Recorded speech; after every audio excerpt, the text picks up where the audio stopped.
시청자 여러분 안녕하십니까. 지금부터 전욱현의 안보정론을 시작하겠습니다. 이제 9월 첫날 초하루입니다.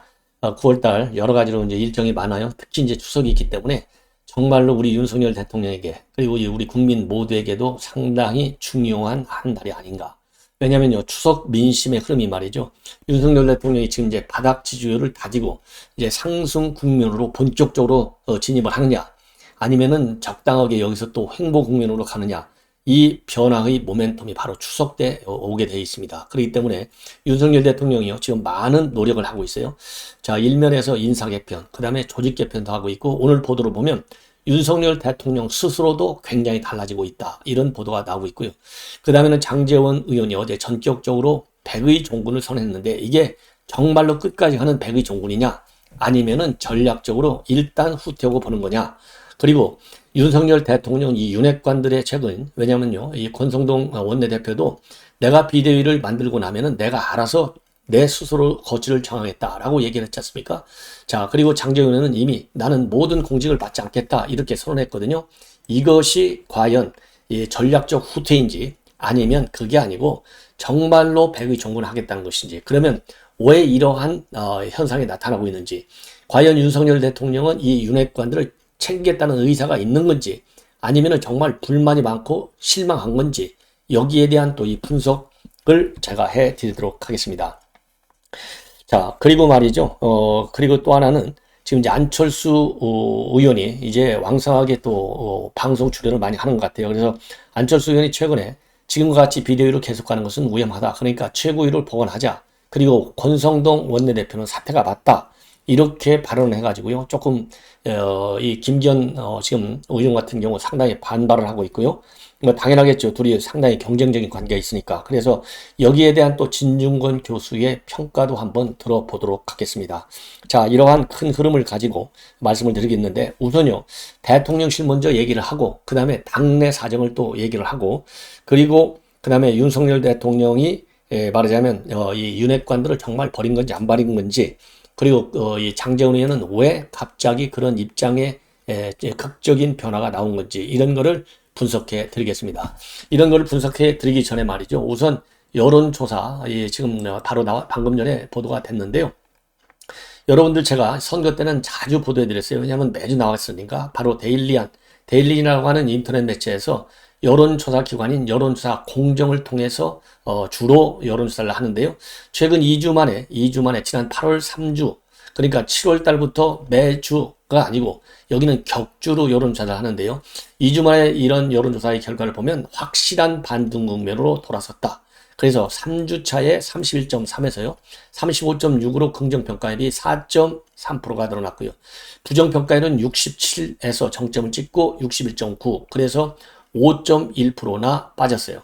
자, 그래서 이 여론 지표가 굉장히 개선되고 있는 현상을 나타나고 있는데요. 자, 이거를 전반적으로 평가해드리면 우선 20대 연령별로 보면요.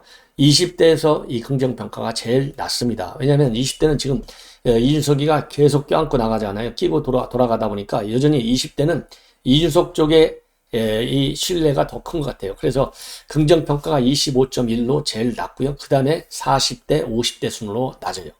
그리고 부정평가는 역순이죠. 당연히 20대가 제일 높아요. 70.1%. 그리고 40대, 50대 순으로 뒤를 잇고 있습니다.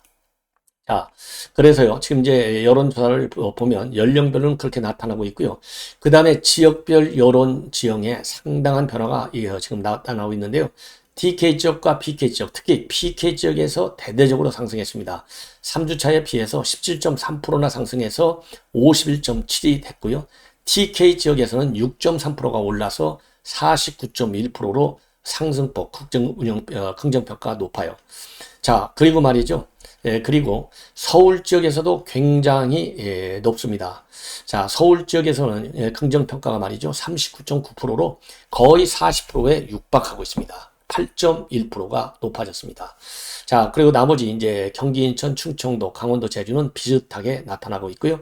남여성을 비교해보면 남성은 36.6%가 긍정평가하고 하는데 저지난주 2주 전 대비 6.7%가 올랐고, 여성은요, 저지난주 2주 전 대비 1.7%가 올라서 34.7%로 나타나고 있습니다. 이것이 이제 일반적인 여론조사의 형태고요. 이 지표이고, 그 다음에 또 하나는요, 대통령에 대한 긍정평가는요, 과연 이번 사태의 책임이 윤핵관한테 있느냐, 이준석이한테 있느냐, 윤핵관과 이준석이를 어떻게 보느냐에 따라서 이 윤석열 대통령 평가가 극명하게 대비되고 있어요. 자, 그래서 이준석이가 지금 잘하고 있다라고 하고 있는 응답 중에서 보면은요, 부정평가가, 이준석이 잘하고 있다는 얘기는 당연히 윤석열 대통령이 못하고 있어. 부정평가잖아요. 부정평가가 무려 89.2%나 돼요. 아니야, 이준석이가 잘못하는 거야. 이렇게 생각하고 있는 응답자 중에서는요, 59.5%가 윤 대통령이 잘한다. 그리고 부정평가는 38.9입니다. 그리고 이준석이가 물러나야 돼. 이렇게 답한 응답 중에서는요, 86.5%가 긍정평가를, 그리고 윤핵관이 물러나야 돼. 한층에서는 86.9%가 윤 대통령을 부정평가를 보이고 있어요. 그런데 둘 다 물러나야 돼. 이런 응답 중에서는요, 36.0%가 긍정적으로 보고 있고요. 62.3%가 부정적으로 평가하고 있어요. 그러니까 이것만 보더라도 전반적으로 이 부정평가율이 높다라고 하는 것은요, 기정사실로 지금 돼 있는데 이거를 빨리 타파하고 지금 벗어나야 되겠다. 그러면 뭔가 이제 대책을 강구해야 될 거 아니겠습니까? 그래서 지금 대통령실에서 일어나고 있는 변화, 그 다음에 당에서 일어나고 있는 변화를 제가 여러분께 해석해 드리는데, 이게 전략적인 변화인지 일시적인 하나의 궁여지책의 변화의 꼼수인지 이거를 우리가 잘 알아야 될 거 아니에요. 그래서 지금 국민들에게 비춰지는, 그리고 민심이 반영하는 반응하는 이거를 우리가 잘 알아내야만이 윤석열 정부의 이 지지 기반을 추석을 모멘텀을 해서 확 바꿀 수 있는 계기가 돼요. 그래서 우선 대통령실의 변화를 보면요, 여러분들께도 뭐 다 이렇게 아시겠지만은 제가 지금 이제 오늘 요즘 제가 하는 거는요, 저도 뭐 이거 정치 하도 많이 바뀌고 뭐가 뭔지도 뭐 헷갈리고 그래가지고 제가 시험 공부하는 식으로 이 포인트별로 정리를 해서 여러분들께 정밀하게 분석해서 보도를 해드리는데요. 시험 공부하듯이 제가 지금 분석하고 있어요.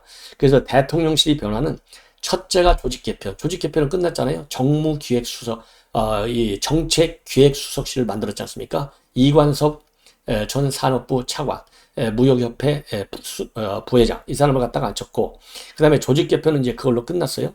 그 다음에 지금 인사 개편은 아직도 진행 중에 있습니다. 그런데 이미 정무수석 한 사람을, 이 정책기획수석 한 사람을 새로 채워 넣었고, 그 다음에 홍보수석을 바꿨어요. 수석급에서는.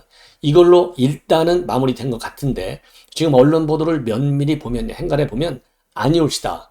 지금 대통령실 실무진, 그러니까 비서관 이하의, 지금 비서관은 이제 굉장히 높은 자리인데, 비서관 플러스 행정관들, 그 다음에 실무요원들, 이 인사가 지금 진행되고 있는데, 인사의 방법은 감찰. 그 감찰이라는 말은 뭔가 지금 비리가 있는 거, 이런 거잖아요. 그 다음에는 업무 능력 평가, 이 두 가지를 겸해서 이루어지고 있고, 지금 수석급을 대상으로는 이루어지지 않는데, 지금 보도를 보면 일단 비서관 이하 직위에 대한 사람들에 대한 교체, 쇄신이 있고 난 다음에는 수석들로까지도 확대될 수 있다. 이게 인사 개편의 하나의 흐름으로 되어 있어요. 그래서 이번에 제일 많이 이 개편이 이루어진 데는 시민사회 수석실. 그러니까 시민사회 수석실은 왜 이렇게 커지고 있느냐? 민정수석실이 없어졌잖아요. 민정수석의 민정이라는 게 뭡니까? 그야말로 민심을 좀 흐름을 살펴보겠다는 거 아니에요?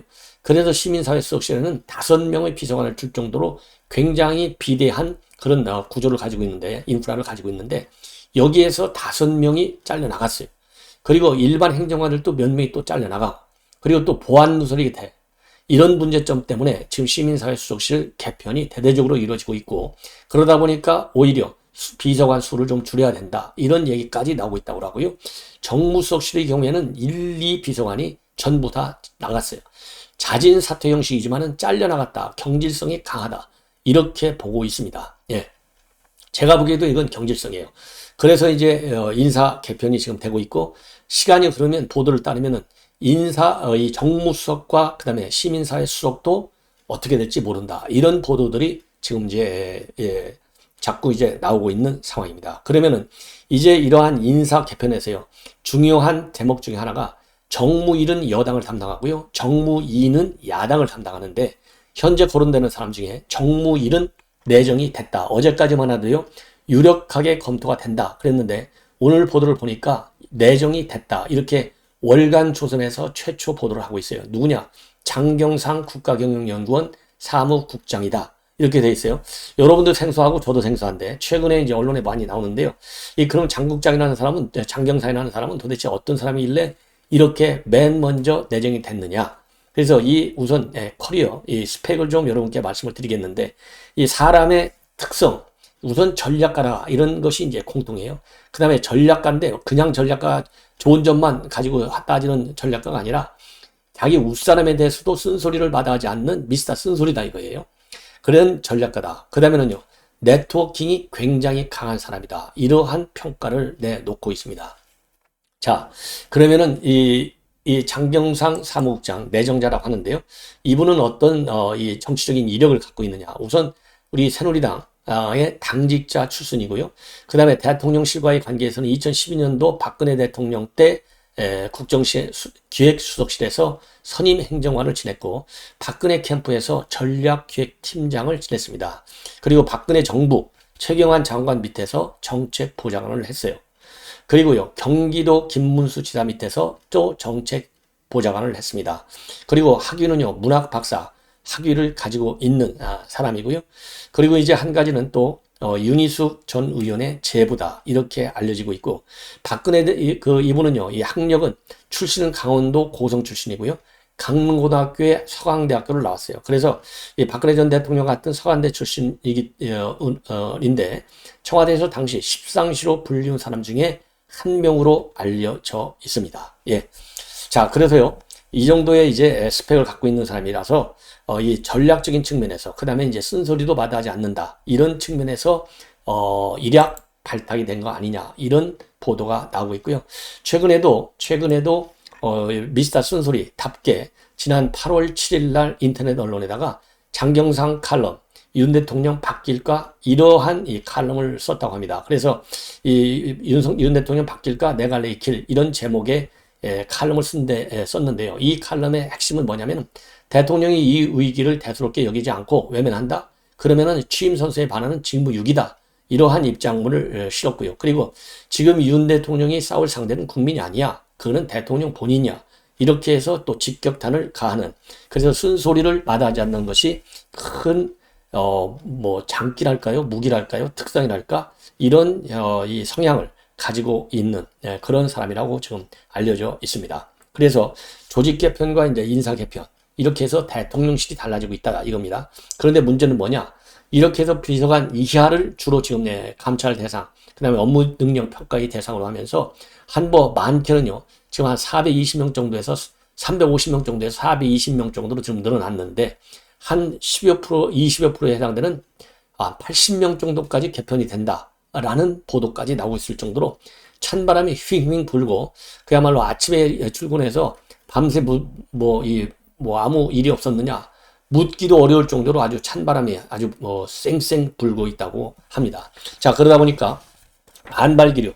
그러니까 왜 아랫사람만 치냐? 본래 물갈이라고 하면 윗선을 쳐야 될 거 아니냐? 왜 밑에만 치느냐? 왜 밑에 사람들 실무진들만 재물이 되느냐?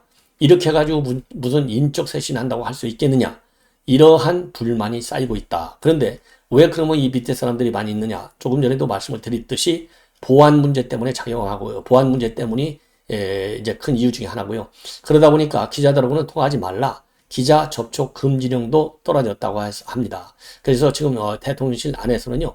보안 공포증이 굉장히 상당하다. 이러한 지금 이 소문까지도 돌고 있다고 합니다. 그러면 주로 보안 사고가 어떤 거 있었느냐? 용산 집무실 앞에서의 집회문서 문건, 그 다음에 윤석열 대통령 취임식 초청 명단, 이런 내부 문건이 유출됐고요. 대통령실이 잘 안 돌아간다. 그리고 당에서 대통령실 동향을 너무 잘한다. 알고 보니까 이 윤핵관들, 그러니까 이 심은 사람이 윤핵관이 많다는 거예요. 특히 장제원 의원 쪽이 아무래도 인사를 하다 보니까 많이 있는 거 아니냐. 그래서 이렇게 대통령한테 충성을 해야 되는데 아니다. 자기한테 자기를 추천하는 사람한테 이거 더 충성하는 거 아니냐. 이래서 문제가 제기되다 보니까 실무진을 타겟으로 할 수밖에 없다. 이런 분석도 지금 나오고 있어요. 자, 이게 이제 하나의 이제 미시적인 이제 분석이고, 그 다음에 이제 조금 전에 장경사 사무국장을 쓰려고 하는 얘기는 아까 말씀드린 대로 그러한 전략적인 성격과 순수도 있지만은요, 지금 현재 대통령실에는 MB 쪽 사람들은 굉장히 많이 들어가 있는데 박근혜 대통령 사람들은 별로 없다는 겁니다. 그런 점에서도 장경상 사무국장을 쓰면 이 박근혜 쪽 인물들도 좀 쓰는, 기용하는, 그래서 다양한 스펙트럼의 인물들이 대통령실을 채워가지고 다양한 목소리를 정책에 반영할 수 있는 거 아니냐. 또 박근혜 대통령에 대한 어떤 신뢰 회복, 또 박근혜 대통령을 챙기는 모습, 이러한 정무적 판단도 작동하는 것이 아니겠느냐. 이런 생각이 듭니다. 자, 그러면 말이죠. 그러면 또 이제 거시적인 측면에서 인사와 조직 개혁 말고 뭐가 달라지고 있느냐. 윤석열 대통령 본인이 크게 달라지고 있다고 합니다. 그래서 지금까지는 윤석열 대통령은 달변이다, 말이 많다, 이런 얘기가 많았잖아요. 그런데 지금 이제 윤석열 대통령이 그렇지 않다는 겁니다. 그래서 최근에 수석 비서관 회의 때도 주로 듣고 말이죠. 준비 없이 보고를 받고 거기서 난상 토론을 벌이고 그러다 보니까 한 두어 시간씩 회의가 길어지고 이런 현상이 나타났다는 거예요. 그래서 대통령 스스로도 듣는 대통령으로 말하는 대통령, 지시하는 대통령이야. 이렇게 달라지고 있다. 예, 그리고요, 또 번개 티타임, 번개 오만찬, 이런 거를 또 많이 하고 있다고 합니다. 그래서 이 최근에도 말이죠. 이러한 이 번개 오만찬도 많이 있었다고 그래요. 수석 비서관들하고도 있고, 그 다음에는 또 이 참모들하고도 있고, 그 다음에 대통령의 비서실장하고도 하고요. 그래서 이렇게 지금 이 깜짝 번개 회식도 자주 있다. 이런 식으로 해서 비서관들의 의견, 분위기, 이런 거를 직접 대통령이 챙기고 있는 그런 상황이라고 합니다. 그리고 또 하나의 변화는요. 지금까지는 이제 늘공보다는 어공들을 좀 많이 투입을 했는데, 이거 갖고는 자꾸 보안 누설되고 직무 능력이 떨어지고 이러다 보니까 어공 중심으로 이제 개편하는 것이 어공 중심이 아니라 늘공 중심, 즉 지법 공무원 중심으로 개편의 방향을 더 트는 것이 아니냐, 이런 보도도 나오고 있습니다. 이게 이제 대통령실에서 일어나고 있는 큰 변화 중에 이제 하나라, 이렇게 판단이 됩니다. 자, 이렇게 해서 이제 대통령실 쪽은 이 정도로 이제 분석을 해드리고요. 그 다음에는 지금 당에서의 변화는 어떤 변화가 있느냐. 이제 과거에 대비해서 오늘 중앙일보 보도를 보면요. 과거에는 당이 달라지는데, 당이 이제 어려움에 처해 있으면, 정부가 어려움에 처해 있으면 당이 바뀔 때 누가 바뀌는 지역이 됐느냐. 바로 초선들의 반란이 있었다 이거예요. 근데 지금은 초선들이 반란이 아니라 중진들이 반란이 있다 이거예요. 윤상현 의원, 조경태 의원, 전부 4선, 5선들. 그 다음에 하태경, 3선. 이런 식으로 해서 중진들이 반란을 일으키는데 그 이유는 바로 뭐냐? 왜 초재선들은 철저하게 친윤 쪽으로 딱 달라붙어 갖고 오히려 현재의 어려운 국면의 원인이 되고 있는 윤핵관 문제라든가 비대위 문제에 관해서 왜 권성동 원내대표의 의견에 집중하는 그런 현상을 보이고 있느냐? 이러한 지금 뭐라고 그럴까요? 이상하다. 이거 참 이상하다. 이런 지금 보도가 나오고 있어요. 그래서 왜 그러냐? 딱 그러니까 2024년 총선 있지 않습니까? 이 공천권을 누가 쥐고 있느냐? 결국은 친윤이 질 것 아니냐? 그래서 윤핵관 쪽에서 질 것 아니냐? 그러니까 이쪽에 줄을 서지 않을 수가 없다는 겁니다. 그래서 MB 때라든가 그 다음에는 이 과거 박근혜 정부 때 보면은, 대통령 때 보면은 이 오히려 초선들의 반란이 굉장히 컸는데 지금은 초선들이 대세를 따르자, 그게 안전하다. 그래서 오히려 눈치를 말이죠. 윤핵관 쪽으로 눈치를 지금 더 많이 보고 있는 이러한 이상한 상황이 나타나고 있다는 겁니다. 자, 그러면 MB 때도요. 2010년도 6월에 초선 의원 6명이 우리 입장, 이렇게 연반창을 돌려가지고 난리를 쳤다는 겁니다. 자, 그리고 박근혜 정부 때도 2013년 4월인데 초선들의 모임인 초정회가 있어가지고 또 반란을 일으켰다는 거예요. 자, 그런데 요즘은 초재선이 조용하고 중진들의 반란, 이거 특이하다. 그래서 그런 지금 상황을 지금 이 언론 보도를 통해서 특히 중앙일보가 아주 대대적으로 보도하고 있어요. 그 다음에 말이죠. 자, 장제원 의원이 왜 2선으로 후퇴했느냐. 여기에 관해서 이제 중앙일보가 또 분석을 좀 깊이 있게 하는 것 같아요. 윤핵관에 실망한 윤심이 반영됐나. 여기에 이제 지금 보도에 초점을 맞추고 있는데요. 제가 쭉 다른 언론들까지 전부 다 분석을 해보니까 말이죠. 한 4-5가지로 압축이 됩니다. 첫 번째는요. 지금 대통령실에서 지금 대대적으로 이 인적 쇄신하고 있지 않습니까? 이런 인적 쇄신이 결국은 윤핵관을 노렸다. 그래서 윤석열 대통령이 윤핵관을 버렸다. 이런 보도도 많이 나오고 있어요. 윤핵관을 버렸다. 그리고 윤핵관에 대한 경고 조치를 했다. 그리고 윤핵관에 대해서 결별을 선언했다. 이런 보도가 조선일보, 중앙일보 또 다른 이 군소 매체를 통해서 많이 보도가 되고 있습니다. 그래서 어마어마한 지금 변화를 주고 있다. 권력구도에 변화를 주고 있다. 누가? 윤석열 대통령이 이런 보도를 하고 있어요. 그래서 제가 이미 권력구도에 엄청난 시프트, 변화가 오고 있다. 이거는 제가 한번 분석해 드렸는데요. 그 연장선상에서 이 장제원 의원도 그런 변화를 알고 벌써 선제적으로 먼저 내가 이 백의종군 하겠다라고 입장을 밝힌 것이 아니냐. 그리고 의총에서도 말이죠. 윤핵관 하면은 이제 대표가 권성동과 장제원인데 윤핵관의 이선 후퇴론이 세게 나왔다는 것이죠. 이거를 또 도외시할 수 없다. 그 다음에는요. 또 뭐냐면은 지금 언론 보도라든가 이런 걸 보면 사실상 이준석이를 저렇게 몰아내는데 장제원 의원의 입김이 있었지 않았느냐 이렇게 의혹의 눈초리들이 있다는 거예요. 자, 그러다 보니까 20대의 반란이 크다는 거죠. 그런 의미에서도 20대를 돌아오게 하려면 결국 장제원 의원이 좀 뒤로 물러서야 될 것 아니냐. 그런 또 원인도 분석의 하나의 요인으로 지금 등장하고 있고요. 그 다음에 이제 또 중요한 것 중에 하나는 왜 장제원 의원이 이렇게 이선 후퇴를 했느냐. 윤핵관 중에 원조인 권성동 의원이 하는 게 지금 마음에 안 든다는 겁니다. 한마디로 불만이 많다는 거예요. 왜 윤심을 팔아서 자기의 생명을 부지하려고 하느냐. 그래서 28일 날 회동했다는 것도 왜 권성동 원내대표가 먼저 언론에 흘리냐는 겁니다. 이거 마음에 안 든다는 거예요. 예. 그래서 이 권성동 이 원내대표의 이선 후퇴 이거를 압박하기 위해서 내가 먼저 그만두면 권성동은 가만히 있을 수 없지 않느냐. 이런 지금 민심의 흐름을 만들어서 권성동 원내대표에 대한 이선 후퇴 압박을 늘리는 거 이런 것도 또 하나의 원인이 돼서 장제원 의원이 전격적으로 백의종군하겠다 이런 입장을 밝혔다는 겁니다. 자, 그래서요 지금 이제 대통령의 변화, 그 다음에 대통령실의 변화, 당의 변화, 그 다음에 장의 변화, 장제원. 자, 이렇게 되다 보니까 이제 권성동과 장제원의 아류라고 이제 세컨티어라고 볼 수 있죠. 바로 이 선에 있는 바로 그 뒷열에 있는 윤한홍이라든가 이철규 이런 사람들도 자기들도 백의종군하겠다 이런 입장을 선언하는 그런 상황으로 지금 몰리고 있다는 겁니다. 그래서 제가 보기에는요. 지금 이렇게 지금 석 달이 좀 지나서 넉 달도 안 됐는데 윤핵관들이 이 선으로 뒤로 밀린다? 이거 생각이나 할 수 있는 일입니까? 전혀 예측 불가능한 상황이 벌어지고 있어요.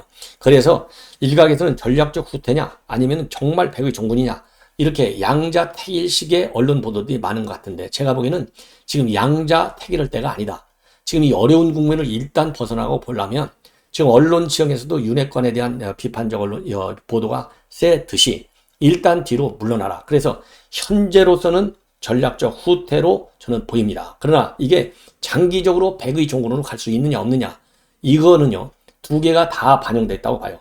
전략적 후퇴로도 갈 수 있고 끝까지 또 그러니까 당분간은 그런데 이게 결국은 끝까지 백의종군 형식으로 해서 공직의 근처에 못 갈 가능성도 있다. 왜 그러냐?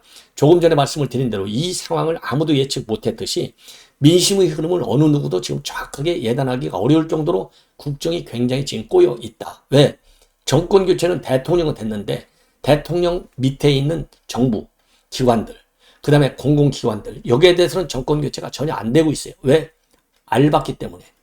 그리고 지금 법원에서 전부 블랙리스트 이거 전부 다 유죄 판결 받잖아요. 그러니까 법의 위촉이 될 정도로 세게 너 나가라 이걸 못하는 거예요. 그러니까 밑에 예하 인프라는요 그대로 문정권 색채가 지금 굉장히 많이 남아있어. 이러다 보니까 국정의 과제들, 국정의 중요한 정책들을 밀어붙이기가 쉽지가 않아요. 그렇기 때문에 민심의 향방을 정확히 예측하기가 어렵다. 그래서 이게 전략적 후퇴냐 백의종군이냐 알 수 있는 것은요 하느님만 알아요. 천심만 알아. 우리 민심만 알아요. 그래서 민심과 천심 이거는 결국 하나로 되어 있는데 민심이 천심이라고 하잖아요. 이게 이제 여론조사 결과로 나타나는 건데 그래서 여론조사 기관들에 대한 일제 점검이 있어야 되겠다라고 제가 여러분께 말씀을 드리는 거예요. 그래서 이거는 아무도 예측하기가 어렵다. 만약에 민심이 바로 돌아서서 정상적인 여론의 지지를 받을 경우에는요, 대통령의 주도권이 살잖아요. 대통령이 주도권이 산다는 얘기는 예를 들어서 지금은 대통령이 결심해서 결배를 선언하고 또 엄중히 경고했다. 이렇게 볼 수도 있지만은 대통령의 주도권과 국민의 신뢰가 있기 때문에 야, 너희들 다시 들어와. 나하고 같이 좀 일해. 그동안 고생했어. 이런 카드를 내밀 수 있는 거예요. 그런데 민심이 끝까지 돌아오지 않으면은 이 사람들도 돌아오기가 어렵다. 그래서 오로지 민심만이 아는 것이 아니겠느냐. 이러한 판단을 저는 해 봅니다. 자, 이렇게 해서요. 이제 중요 상황을 정리해 드렸고, 그 다음에 안철수 의원이 말이죠. 오늘 TV조선에 나와가지고 이제 한마디 했어요. 윤핵관이라는 단어 입에 담기 싫다. 그리고 비대위가 아닌 최고위 체제로 가는 게 맞다. 왜냐하면 핵관이라는 단어 저도 그랬잖아요. 더군다나 이거 이준석이가 만드는 얘기예요. 사람을 비판하기 위해서 만든 말이에요. 그런데 이게 또 이것만큼 지금 뭐 신조어가 굉장히 유행어잖아요. 지금은 이것만큼 딱 누구를 쉽게 설명하지 않고 나타내주는 말이 또 마땅한 대체어가 없어요. 그래서 저도 이제 핵관이라는 단어를 쓰는데 어쨌든 안철수 의원도 말이죠. 이 핵관이라는 단어는 맞지 않다. 입에 담기도 싫지 않고 그 자체가 굉장히 안 좋다. 자, 그리고 말이죠. 그리고 이 장제원 의원의 이번 이제 사태 이거와 관련해서 이선 후퇴 수순이라는 평가와 관련해서는 사람들이라면 저를 포함해서 누구나 다 친하고 말이 통하는 사람들이 있고 사람은 사회적 동물이 아니겠느냐. 또 여러 가지 의견을 나눌 수도 있고 또 그런 의견 가운데 이견이 있을 수도 있는 건데 그러면서 이게 사회생활을 해나가는 법인데 그걸 일방적으로 몰아붙여서 패거리로 규정하고 거기가 또 나쁜 사람들이라고 규정하는 이런 식의 사람들 갈라치기 하는 것은 옳지 않다. 이런 입장을 밝혔습니다. 자, 그리고요, 그 다음에 이제 1등 공신이라고 지금 이제 권성동 원내대표가 직접 본인 입으로 했잖아요. 이거와 관련해서는 정치인이 스스로 이야기하기에 적합한 말은 아니다.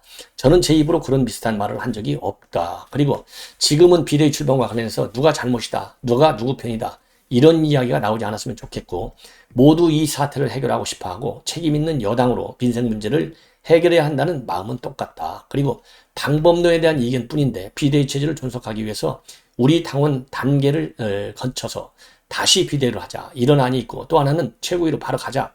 그런데 두 번째 최고위로 바로 가는 게 맞는 것 같다. 왜냐하면 첫 번째 비대위로 가는 것은요. 리스크가 너무 크고 법원이 또 가처분 신청을 인용하면 어떻게 할 거냐. 그러면 그때 가는 방법이 없다. 그래서 정당의 운명을 그렇게 도박하듯이 맡겨서야 되겠느냐.